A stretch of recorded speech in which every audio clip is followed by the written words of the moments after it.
সব জিনিস গুছিয়ে নিল, এমনকি একটি সূঁচ পর্যন্ত রাজপুত্রের প্রাসাদে রেখে যেতে রাজি হল না। কিন্তু সে জানত রাজপরিবারের শান্তিপূর্ণ বিচ্ছেদ পাওয়া আকাশ ছোঁয়ার মতো কঠিন, তাই শুরু করল তার প্রতিশোধ পরিকল্পনা। প্রথম ধাপ, রাজপুত্রের দুর্বল জায়গা চেপে ধরা। রাজপুত্রের ফুপু দে আন প্রিন্সেস তার ওষুধের ওপর নির্ভরশীল ছিলেন।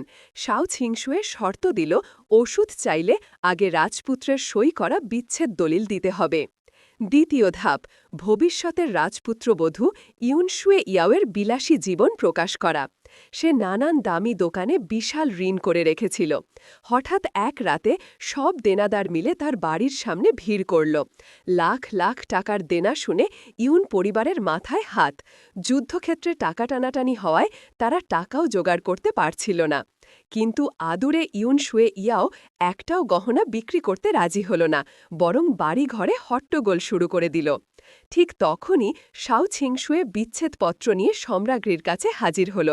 সম্রাজ্ঞী প্রথমে রাজি হচ্ছিলেন না, কারণ রাজপরিবারে কখনো এমন বিচ্ছেদ হয়নি। কিন্তু শাও ছিংশুয়ে ইউনশুয়ে ইয়াওয়ের দুর্নীতি আর ঘুষের কেলেঙ্কারি প্রকাশ করে দেয়। এতে সম্রাজ্ঞীও ক্ষিপ্ত হয়ে যান।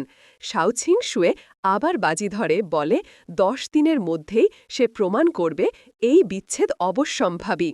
অন্যদিকে দেনা আর ঝামেলায় জর্জরিত ইউনশুয়ে ইয়াও শাও ছিংশুয়ের উপর ঝাঁপিয়ে পড়ে।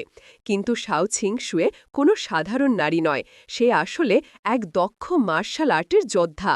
সেনাপতি ইউন শাও রানের মতো শক্তিশালী মানুষও তার সামনে হার মানল।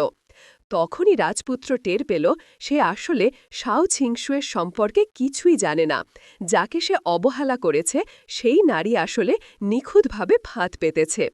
এখন রাজপুত্র আর ইউন পরিবার দুজনেই তার জালে বন্দী। গল্প এখানেই শেষ নয়, আসল নাটক তখনই শুরু হলো।